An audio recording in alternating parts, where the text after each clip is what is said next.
Hola, buenas tardes. Les habla el ingeniero Alejandro Nico, nuevamente con ustedes, para dar comienzo con un nuevo video de estas clases virtuales que estamos dando para afrontar la situación. En la clase de hoy vamos a comenzar con la clase número 11, correspondiente a el dimensionado de columnas de hormigón armado. En una primera parte vamos a dividir esta clase que Eh, no es muy larga, pero por comodidad para ustedes en dos partes. Comencemos con la primera.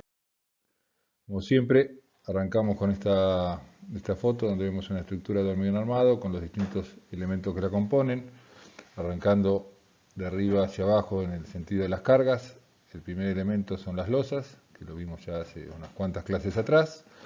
Esas losas apoyan sobre las vigas que las sostienen, estos elementos lineales sometidos a cargas perpendiculares a su eje lineal, y estas vigas apoyan en estos elementos también lineales verticales denominados columnas, que es lo que vamos a tratar hoy. Las columnas posteriormente, a través de la fundación, transmitirán la carga de toda la estructura al suelo resistente. ¿Cuál es o qué es la definición de una columna de hormigón armado?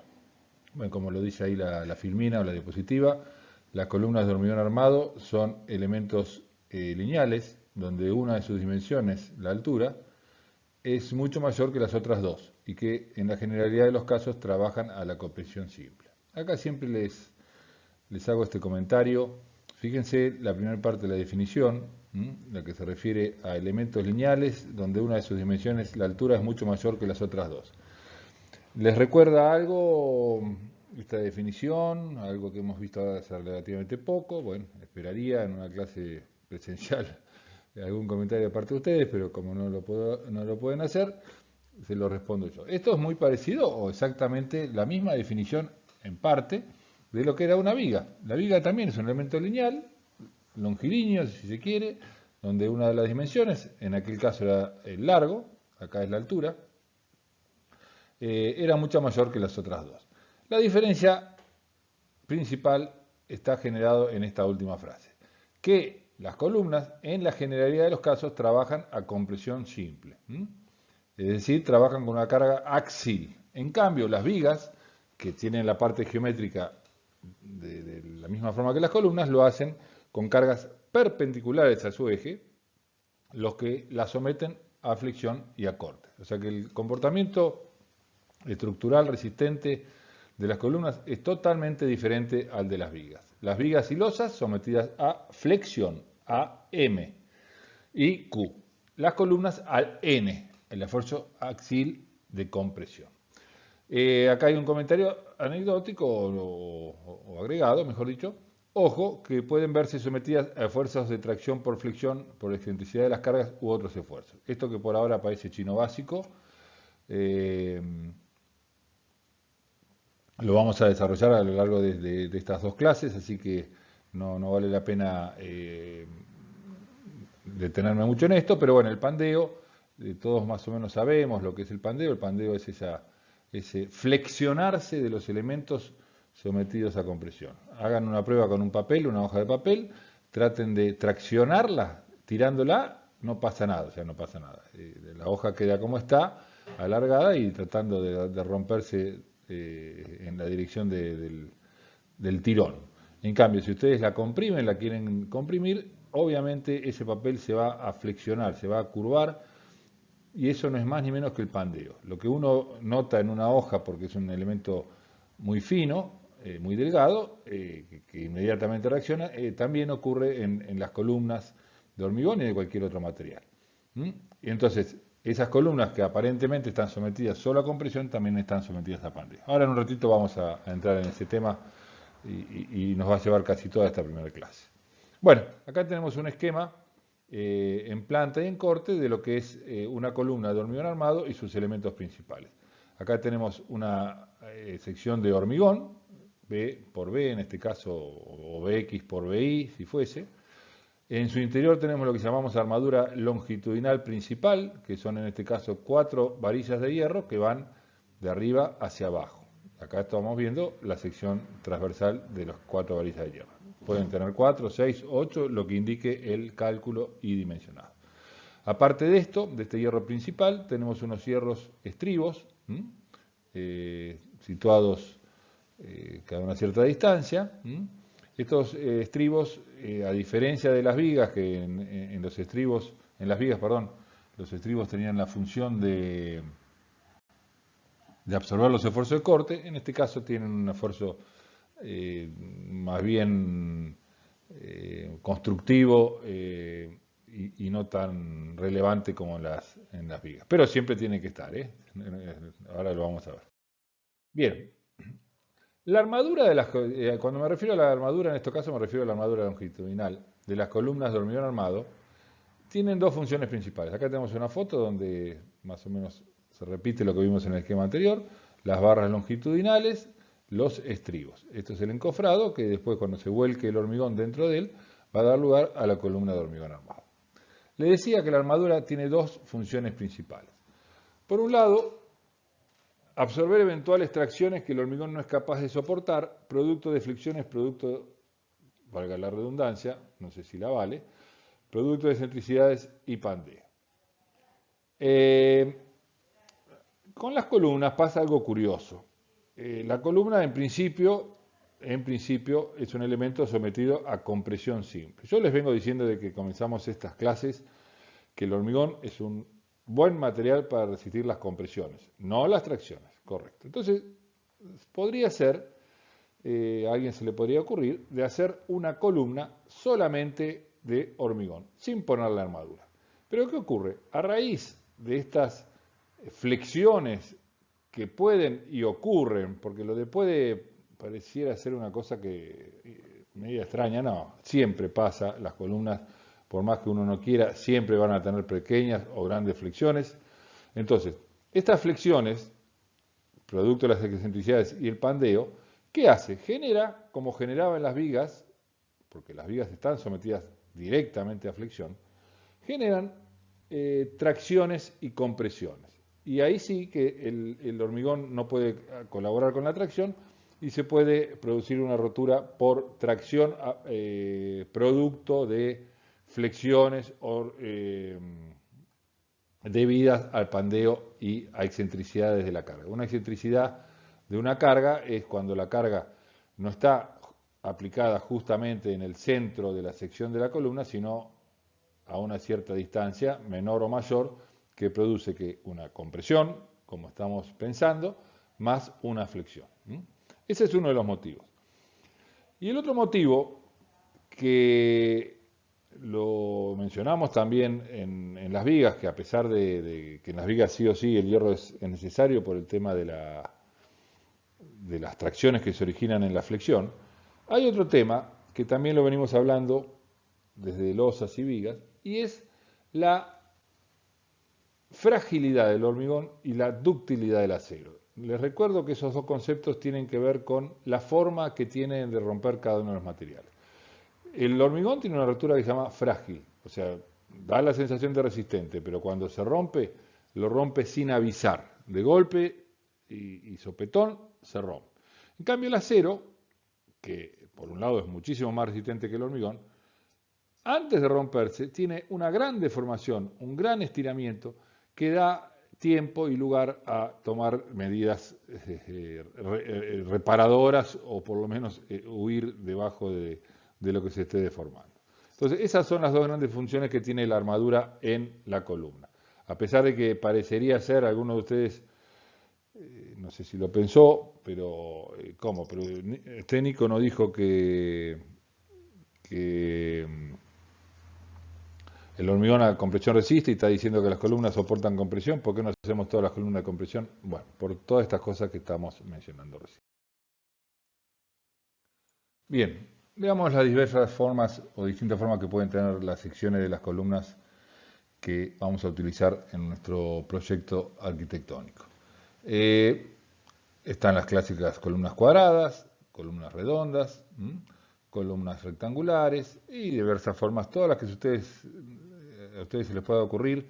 Recuerden que el hormigón armado tiene esa esa bondad, si se quiere, esa facilidad, que es en función de su proceso constructivo, es un material líquido que ocupa el encofrado o el molde donde se lo tire, y cuando se desencofra va a quedar con la forma de ese molde. Con lo cual ustedes pueden hacer volar su imaginación y pedir o realizar la columna de la forma que quieran.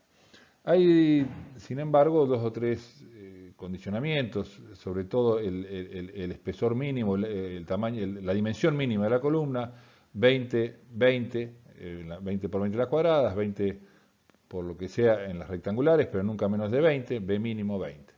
Esto se debe principalmente no a una cuestión estructural que podría ser resuelta con mayor armadura. Por supuesto que las menores dimensiones producen mayores pandeos, pero el problema principal también es constructivo. Piensen que estas columnas pueden tener 3, 4 metros de alto, con el tamaño de, por ejemplo, 20-20, que el hormigón se vuelca desde arriba y tiene que caer, y en su camino va a encontrar las armaduras y los estribos que se van a oponer o van a molestar ese descenso del hormigón. Entonces, si esta dimensión es muy chica, la piedra se traba, el hormigón no llega hasta el fondo y es muy difícil de que quede bien terminada. Y en este caso lo de bien terminada no es una cuestión estética, sino una cuestión resistente. Imagínense que si yo necesito que la columna tenga 20 por 20, si en algún lugar se me produce un hueco porque el material no pudo pasar y me quede 10 por 20, imagínense la situación al desencofrar cuando vean eso, ¿no? Bueno, y en cambio, si la columna tiene algunas dimensiones de estas formas un poquito más extrañas, pero en definitiva con un mayor tamaño que permitiría un mejor movimiento del hormigón dentro del encofrado, la dimensión mínima tiene que ser o debe ser de 15 centímetros. Hay muchas veces que por cuestiones arquitectónicas,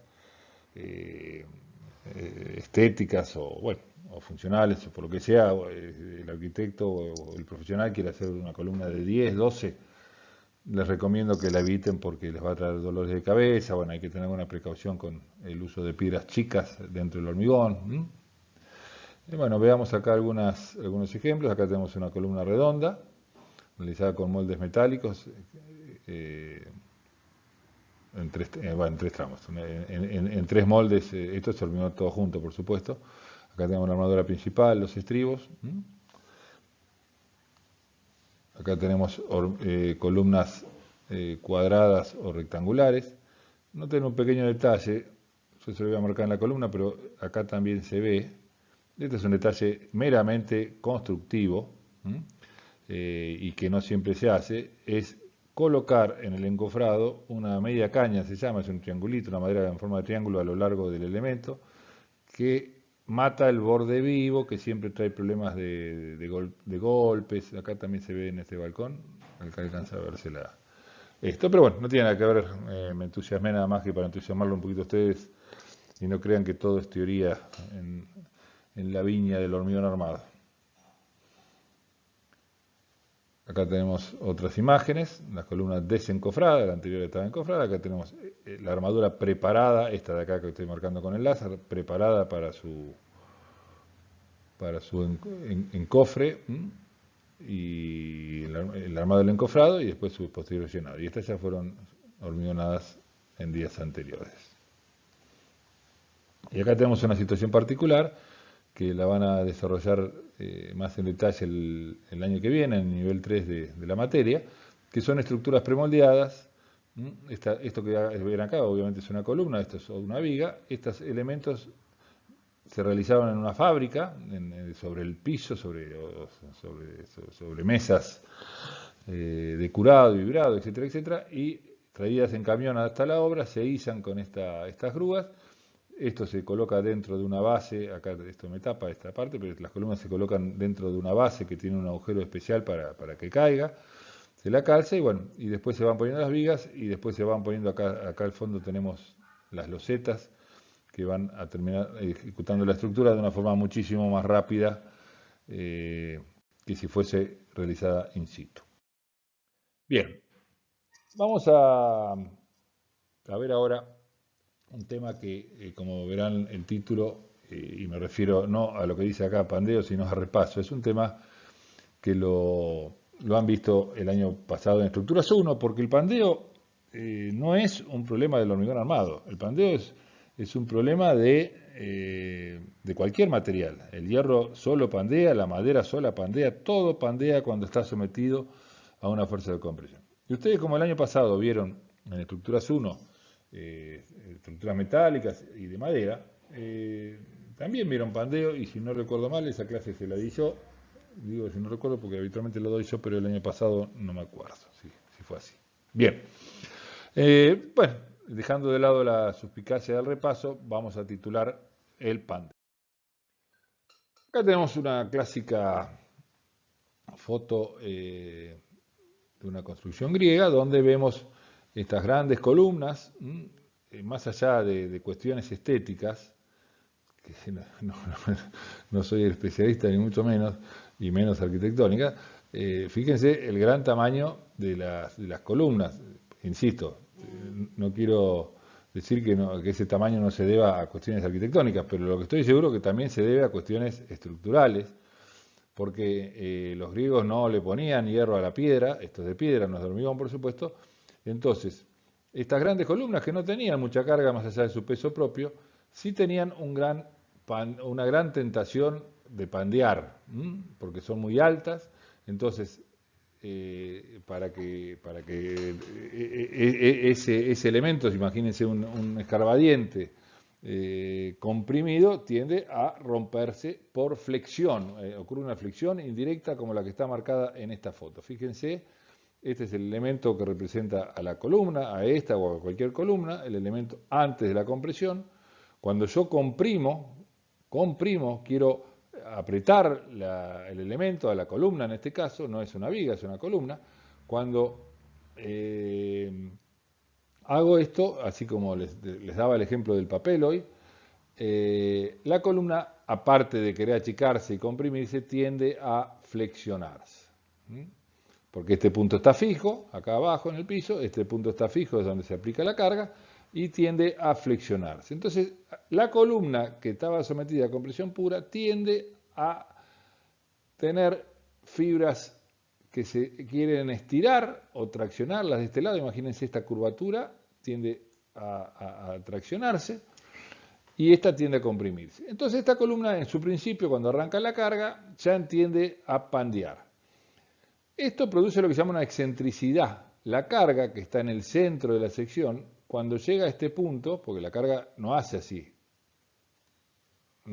sino que sigue estando acá, está separada del centro de la sección en este punto. Entonces acá hay lo que se llama una excentricidad, que es la distancia que hay entre la aplicación de la carga y el centro de la sección en este punto. Esa excentricidad retroalimenta las ganas de flexionar. Entonces el pandeo tiende, una vez que arranca, es muy difícil pararlo. Es un fenómeno que como decía recién, se retroalimenta y no tiene fin, digamos. Una aclaración, que no viene al caso, pero así los despierto un poquito porque estas cosas sé que les gustan. Es muy común en el argot profesional de la construcción escuchar a algún profesional, que no digo la especialidad, que habla de que una viga, esta por ejemplo, esta es una viga porque tiene cargas perpendiculares a su eje. Este es el eje de la viga, las cargas van hacia abajo, esto es perpendicular al eje. Esto es una viga. Cuando ven que una viga se deforma, una viga, no una columna, una viga, dicen, uy, mirá esa viga cómo pandeó. Eso está muy mal. Las vigas no pandean, las vigas flexionan. El elemento, ¿por qué? O sea, ¿por qué recalco esto? Porque el pandeo es una flexión, pero originada en una fuerza de compresión pura. Es un fenómeno de inestabilidad elástica, así se lo llama, ahora vamos a dar la definición, pero las vigas no pandean. Por favor, no quiero escucharlos a ustedes en ningún momento hablar del pandeo de las vigas. Las vigas flexionan, ojo, no estoy diciendo que no se deforman de esta manera que está acá en horizontal, pero eso no es pandeo. Pandeo es un fenómeno de flexión producto de una fuerza de compresión axial. Bien. Esta definición siempre la odié, me da un poco de, de pudor decirla porque, no sé, pero es una definición clásica del pandeo. El pandeo es un fenómeno de inestabilidad elástica que hace que piezas sometidas a compresión pura terminen afectadas simultáneamente por flexiones, producto justamente de esa inestabilidad. El pandeo siempre se inicia, si uno pudiese asegurarse de que el centro de aplicación de la carga estuviese exactamente en el centro geométrico de la sección, tal vez el pandeo no existiera. Pero como eso es imposible, porque la carga siempre tiene alguna pequeña desviación respecto a ese baricentro, el pandeo siempre existe. Y como le decía en la diapositiva de recién, se retroalimenta. Entonces, ¿qué es lo que está pasando? Esto es lo que está pasando. Yo tengo la columna sometida a una carga de compresión pura. Esta es la columna, esto que está acá en rayita es un diagrama de tensiones, de estas tensiones que venimos hablando siempre, que tiene la letra sigma. Preguntaría, ¿por qué tiene la letra sigma? Espero, no hay respuesta, porque no me pueden contestar, seguramente lo saben. Sigma es una tensión normal a la sección. Esta es la sección, las tensiones, las pequeñas flechitas, tensiones por unidad de área, son estas que están acá, y valen P sobre A. Tengo 1000, perdone que siempre doy el mismo ejemplo, pero me encanta. Tengo 1000 caramelos, tengo 10 alumnos para repartirlos. La tensión que hay por cada alumno son de 1000 dividido 10, 100 kilos por cada centímetro cuadrado. Todo parejito, todo parejito, todo parejito en cada una de las fibras que componen la columna. Debido al pandeo, hay fibras, perdón, no menoscaben este signo menos, que significa compresión. Debido al pandeo, que tiende a flexionar, como venimos hablando de la columna, hay fibras que van a estar comprimidas, las que se acortan, y fibras, imagínense el mismo esquema de recién, de la columna que pandea para el mismo lado que recién. Las fibras de la derecha están comprimidas, las fibras de la derecha están traccionadas, positivo. Entonces, esta fibra, que es la misma que esta fibra es la misma que esta, está comprimida por efecto de la fuerza de compresión pura y traccionada por efecto del pandeo. Entonces, menos, más, no digo que esté toda traccionada, seguramente va a ganar esto, pero esta fibra se descomprime. Vamos a ponerla en número. Esto vale 5 vale, 5 kilos por centímetro cuadrado. 5 vale acá, 5 acá, todo parejito, 5 kilos por centímetro cuadrado de compresión pura. Pongamos que esto vale 2. 2 de tracción y 5 de compresión me dan 3 de compresión como resultado. Se descomprime porque antes estaba a 5, ahora está a 3. Por efecto de la compresión de este lado, antes estaba a 5, si esto vale 3, esto también vale 3, pero de compresión. 5 más 3, 8. Esta se sobrecomprime. Entonces, ¿qué ocurre? Esta columna que yo la tenía sometida, todas las fibritas a 5, imagínense que el material con el cual estoy trabajando, cualquiera, madera, hierro, hormigón, piedra, lo que sea, resiste 6. 6 resiste, ¿no? Y yo la estoy sometiendo a 5. ¿Esta columna se rompería?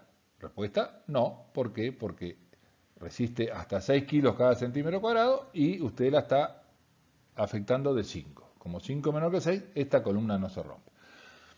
Esta columna, acá tiene, dijimos, 3 y acá tiene 7. Perdón, 8.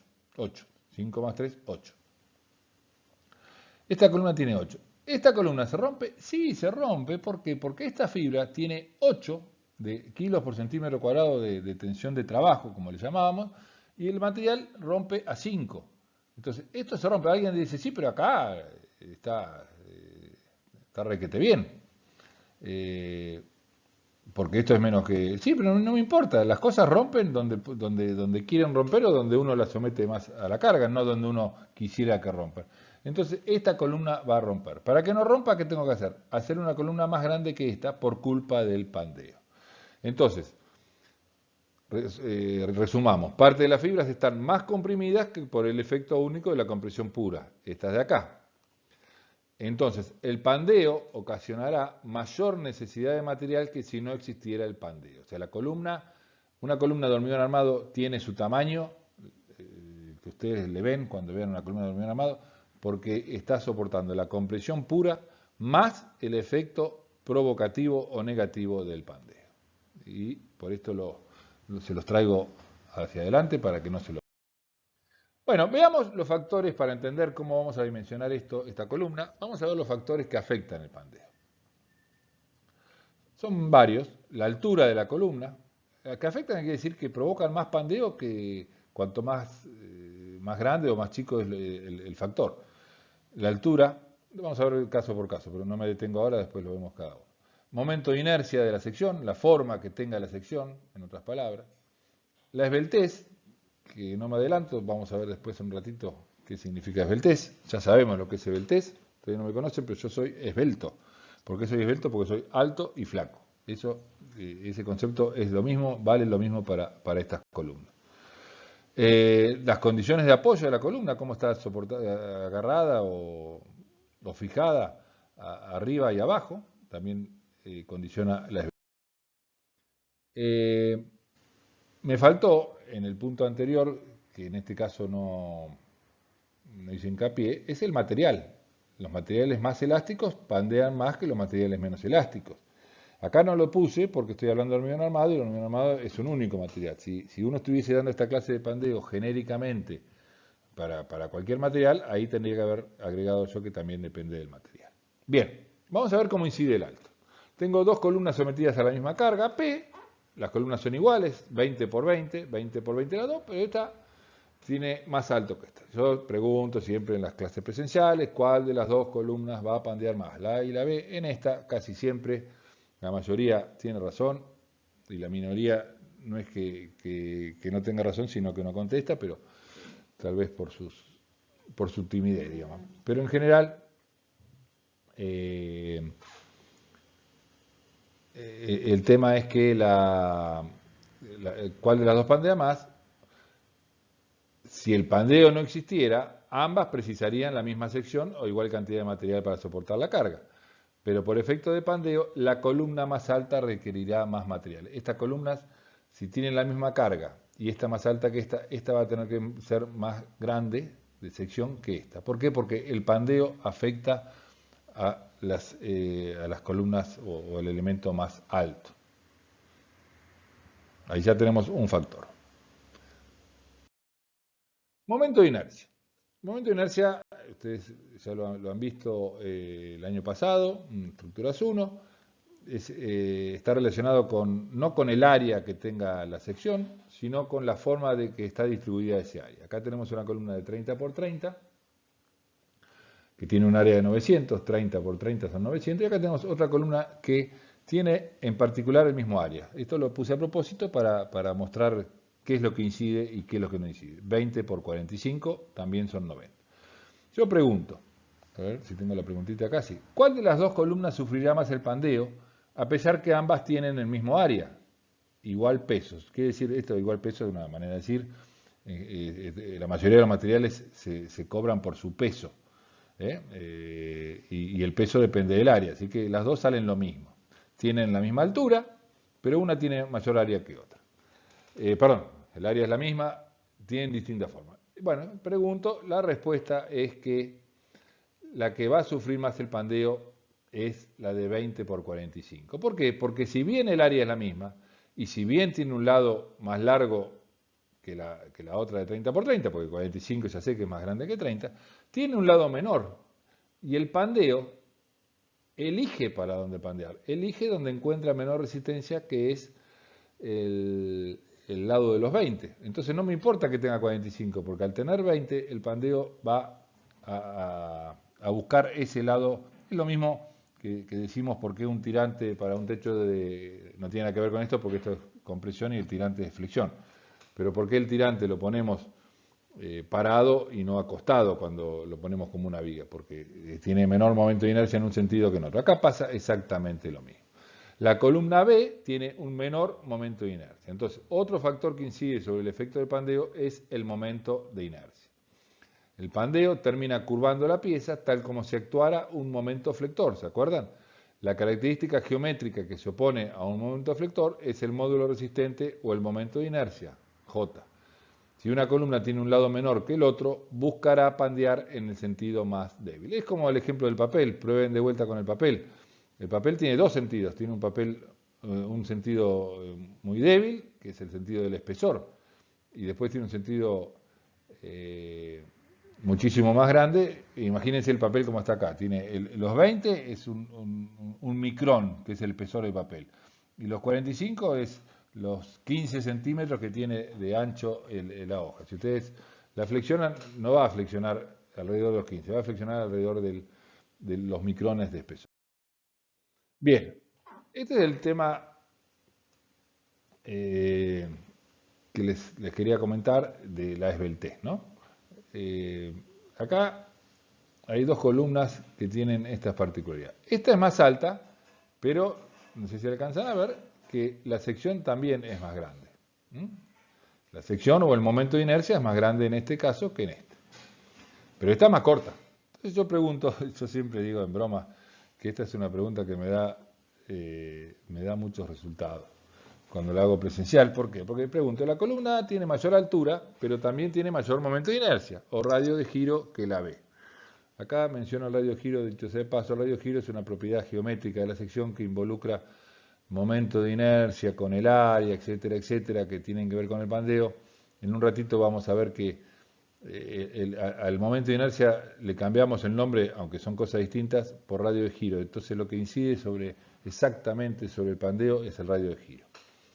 Pregunto, ¿cuál pandeará más, la A o la B? Entonces la pregunto en las clases presenciales, 300 alumnos, y 2 alumnos contestan la A, 4 alumnos contestan la B, y los 200 y pico restantes no levantan la mano porque estaban pensando en otra cosa o por lo que sea, pero bueno, ninguno levanta la mano. Entonces siempre digo, esta es la pregunta que más satisfacciones me da, porque los que tienen razón son la mayoría. O sea, eso que no levantaban la mano, supongo yo que no porque la respuesta es no sé o no se sabe, esa es la respuesta, no se sabe porque faltan datos.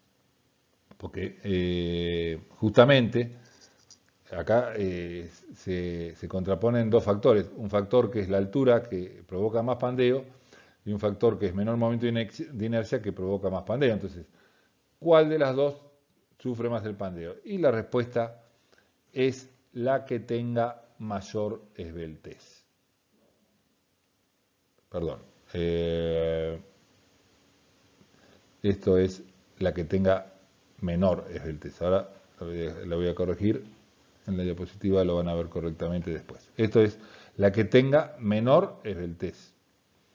¿Y qué es la esbeltez? La esbeltez es esto. La esbeltez es esta letra griega lambda mayúscula, que está siempre relacionada con la esbeltez. Lambda máximo es el alto de la columna dividido el lado mínimo de la columna. En este caso en este caso este. Entonces acá habría que hacer el alto dividido el lado mínimo de la columna.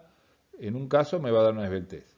En este caso la esbeltez va a ser este alto, que es menor, pero también es menor el lado mínimo. Entonces hay que ver cuál de las dos da menor, que acá no se puede responder, porque se decía que ganaban los que no habían levantado la mano porque no tiene datos. Yo para poder contestar esto necesito saber cuánto es el lado, cuánto es el alto, etcétera, etcétera. ¿Por qué hablo de máximo? Porque la esbeltez es máxima cuando el lado que tomamos es mínimo. Todas las piezas tienen una doble esbeltez, una esbeltez en este sentido, y otra esbeltez en este sentido, según sea este lado o según sea este lado. A mí la que me interesa para el pandeo es la que sea el lado mínimo que produce el mayor pandeo. Cuarto, condiciones de apoyo. Ustedes saben, han visto ya en estructuras 1 las distintas condiciones de apoyo que puede tener un elemento estructural. Puede ser un apoyo simple que permite el giro, como este triangulito con una tuerquita y tornillo acá. Esta es una columna articulada, permite el giro, tiene una longitud L. Después tenemos esta columna empotrada, que el empotramiento significa que no permite el giro, sino que la deformación de esta eventual columna tiene que salir perpendicular al plano de apoyo. Esto puede ser una gran tabique de hormigón que no deja que la viga gire. Esto puede ser una pequeñísima viga de hormigón que a los efectos prácticos representa una posibilidad de giro. Bien, la pregunta es, ¿cuál de las dos columnas sufrirá más pandeo? ¿Cuál va a sufrir más pandeo? Esta vía articulada porque tiene mayor distancia para empezar a curvarse. Esta, debido a este empotramiento y empotramiento, empieza a curvarse en este sentido con esto. Y como la altura es menor, la altura es siempre la misma, 4 metros, pero a los efectos del pandeo, esto es como que fuese la mitad, justamente después lo vamos a ver, se toma como que la columna, que a pesar de tener 4 metros, la vamos a considerar de 2 metros porque el efecto del empotramiento hace que la flexión sea menor. Respuesta, la articulada.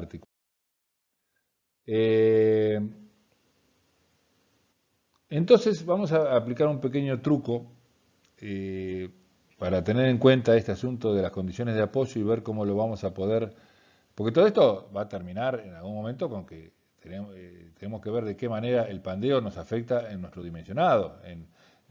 No se los dije todavía, pero nosotros estamos buscando dimensionar la columna, es decir, darle la cantidad de hormigón y de hierro que tiene que tener para que no se rompa. Entonces,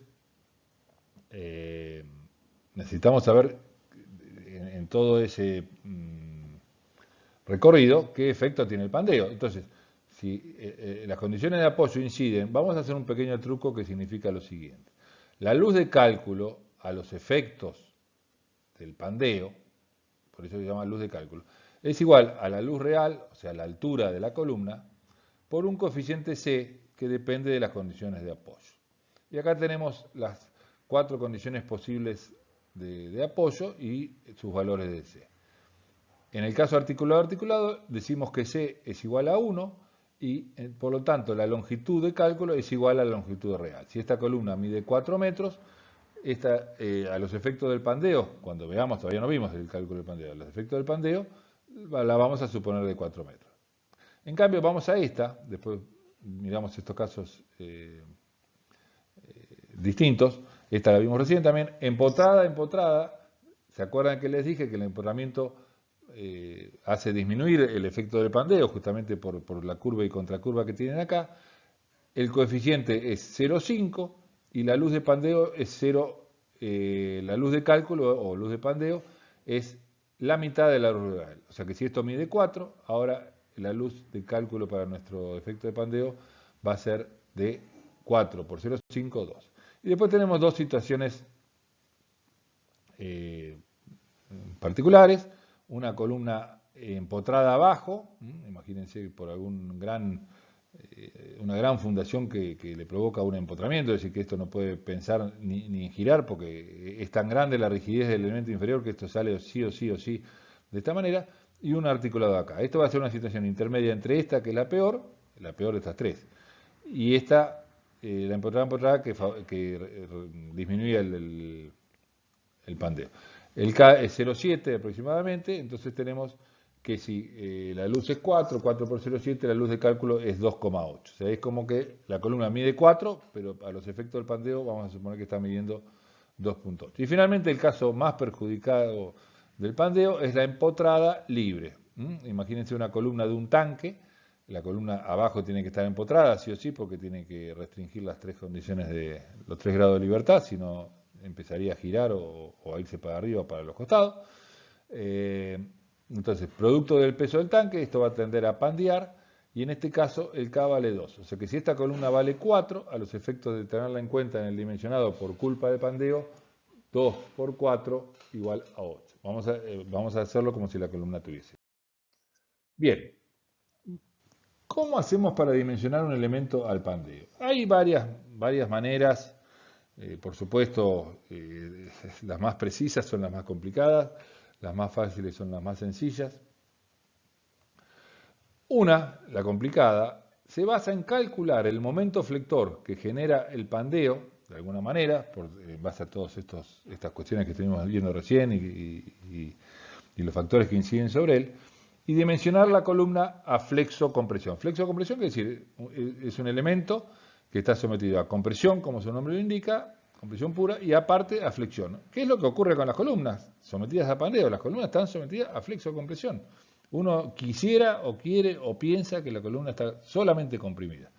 No es así, está flexocomprimida por un momento flector que habría que calcular. Esta es la forma complicada, digo yo, del asunto, que la vamos a evitar, y vamos a apelar a este método que se llama método omega, en honor y homenaje a esta letra griega, otra más, omega,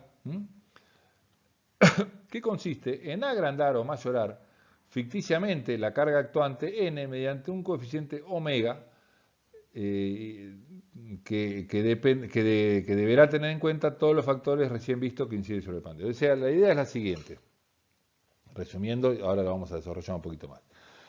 Yo tengo una carga de 1000 kilos sobre la columna, compresión pura. Lo que voy a hacer es, en lugar de calcular la columna a 1000, la voy a calcular, por ejemplo, a 1100. Voy a agrandar la carga en 10%. Ese 10%, ¿por qué?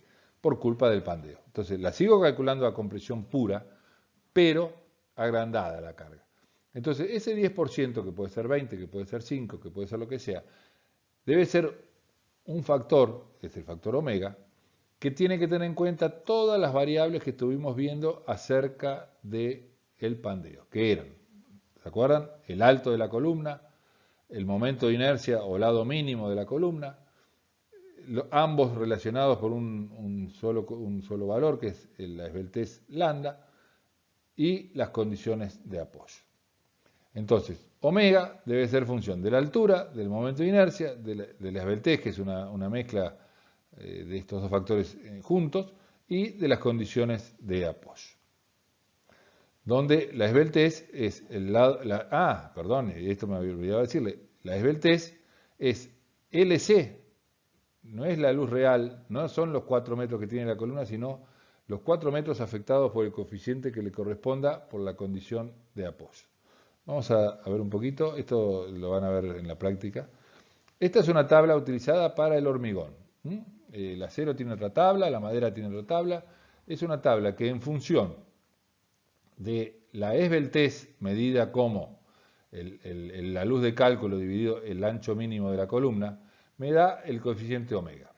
Fíjense que una esbeltez de 15, imagínense una columna de 3 metros. 3 metros, de 20 centímetros de lado mínimo. 3 metros son 300 centímetros.